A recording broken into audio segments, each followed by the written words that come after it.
Selamat bertemu kembali, saya Romo Gregory Harapan SWD akan membawakan renungan untuk Minggu Prapaskah pertama tahun C 2022.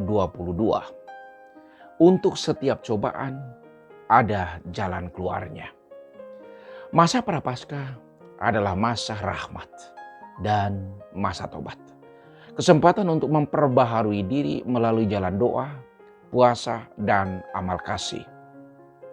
Mari kita meningkatkan ketulusan dalam berdoa, memperdalam kesungguhan dalam berpuasa, dan kesukarelaan dalam melakukan amal kasih. Ingat, berpuasa tanpa doa itu namanya diet. Berpuasa tanpa amal kasih itu namanya irit, penghematan. Mestinya puasa, doa, dan amal kasih dilaksanakan sebagai satu rangkaian sehingga mendatangkan manfaat spiritual untuk kita.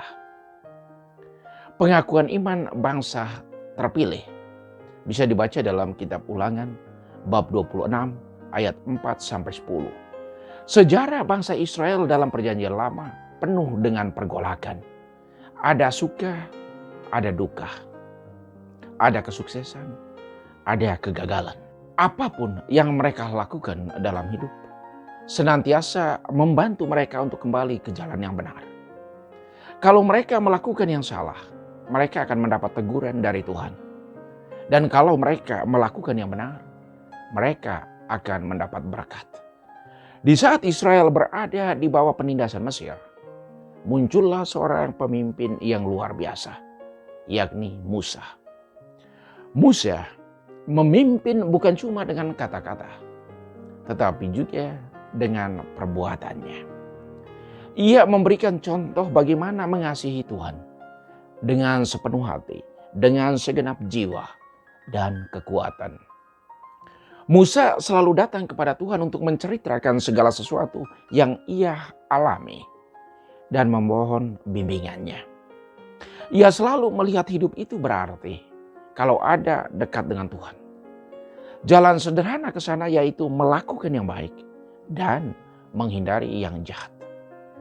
Musa mengingatkan orang Israel untuk hanya menyembah Tuhan dan beribadat kepada Dia. Itu artinya iman kepada Allah harus utuh, tidak boleh terbagi-bagi. Iman harus hidup dalam tutur kata dan perbuatan nyata. Kepada Tuhan harus dipersembahkan persembahan yang unggul, layak, dan dari jeri lelah kita sendiri. Persembahan kita untuk Tuhan bisa dalam bentuk waktu yang kita berikan untuk Tuhan, hasil karya, keterampilan, atau juga pengetahuan kita. Iman yang teguh dari orang Israel bisa dilihat dalam kutipan ini.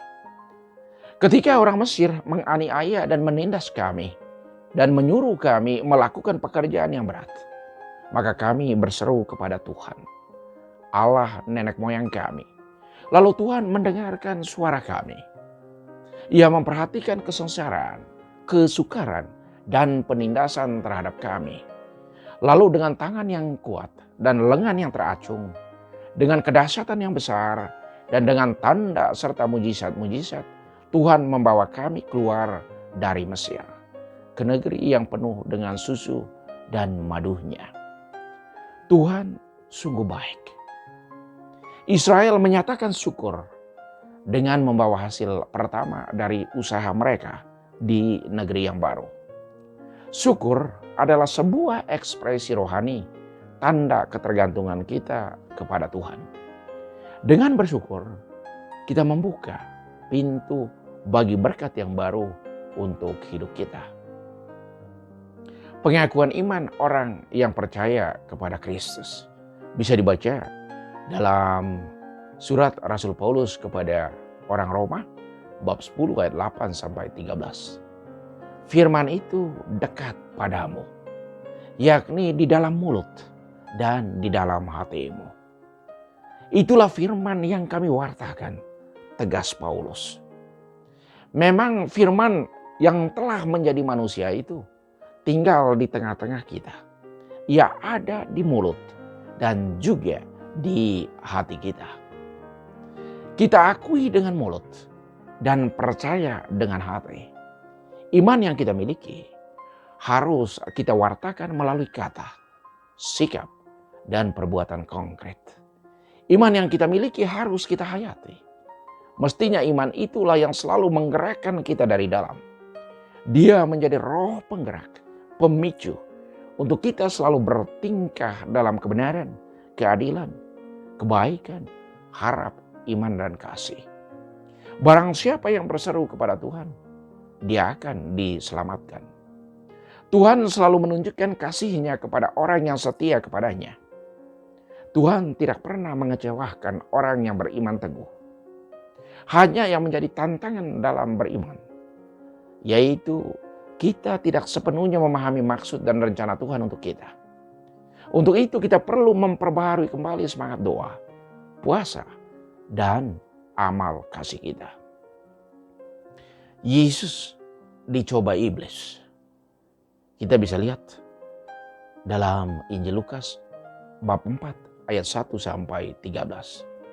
Setelah Yesus dibaptis di sungai Yordan, ia dibawa Roh Kudus ke padang gurun. Ia tinggal di sana selama 40 hari, 40 malam. Tidak makan dan tidak minum. Pasti ia sungguh lapar dan haus. Iblis memanfaatkan kesempatan itu untuk mencoba Yesus. Bukan cuma dengan satu cobaan, tetapi dengan 3 cobaan beruntun. Pertama, menyuruh Yesus mengubah batu jadi roti. Jawaban Yesus kepada iblis, manusia hidup bukan dari roti saja. Lalu kemudian Yesus dibawa ke suatu tempat yang tinggi. Dalam sekejap diperlihatkan kepada Yesus semua kerajaan dunia yang indah mempesona. Semua itu akan diberikan kepadamu kalau engkau menyembah Aku, tantang iblis. Yesus menjawab, engkau harus menyembah Tuhan Allahmu, dan hanya kepada Dia sajalah engkau harus berbakti. Yang lain itu hanya sebagai sarana untuk membantu supaya kita semakin berbakti kepada Allah. Ketiga, Yesus dibawa ke Yerusalem dan menempatkan Dia di bubungan bait Allah. Lalu iblis berkata kepadanya, jika engkau anak Allah, jatuhkanlah dirimu dari sini ke bawah. Sebab ada tertulis mengenai engkau, Allah akan memerintahkan malaikat-malaikatnya untuk melindungi engkau. Dan mereka akan menatang engkau di atas tangan, supaya kakimu jangan tertusuk pada batu. Yesus menjawab, ada firman, jangan engkau mencobai Tuhan Allahmu. Sesudah iblis mencobai Yesus, ia tidak berhasil. Lalu iblis mundur dan menunggu waktu yang baik. Kalau di zaman Yesus iblis gagal mencobainya, di zaman sekarang iblis gencar datang kembali karena waktu yang baik itu sudah tiba. Iblis hadir dengan sangat gencarnya untuk mencobai para pengikut Yesus dengan 3 cobaan yang sama. Yaitu pertama, cobaan ubah batu jadi roti. Inilah cobaan akan harta, akan materi, akan uang. Orang menggunakan jalan pintas untuk memperoleh harta sebanyak-banyaknya. Tidak peduli halal atau tidak. Membuat orang lain menderita atau tidak. Yang penting saya senang. Ini penyebab untuk ketidakadilan, manipulasi, merampas, mencuri, seperti korupsi misalnya. Kedua, cobaan kerajaan dunia, kekuasaan, pangkat, dan jabatan. Demi kekuasaan, jabatan, dan pangkat, sering orang mengorbankan sesamanya, menghalalkan segala cara demi tujuan. Tidak peduli dengan orang yang menderita karena itu. Yang ketiga, cobaan ditatang dan dilindungi, atau untuk sebuah perlakuan khusus. Dalam konteks ini, manusia dicoba kepada kenikmatan dan hedonisme. Inilah cobaan yang selalu datang di saat orang sudah kehilangan kendali diri. Mengontrol diri sendiri sangat penting dalam kehidupan setiap hari.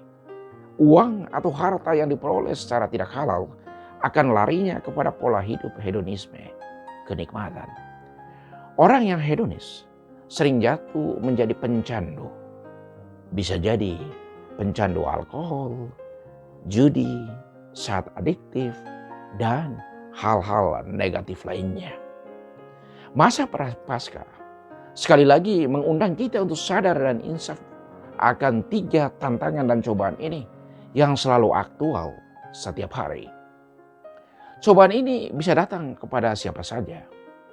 Ketiga cobaan itu tidak peduli engkau imam, suster, kepala keluarga, ibu rumah tangga, umat yang rajin ke gereja, dan apalagi yang tidak rajin berdoa, pasti menjadi target empuk si iblis yang sudah lama menunggu saat yang tepat dan baik untuk datang kembali.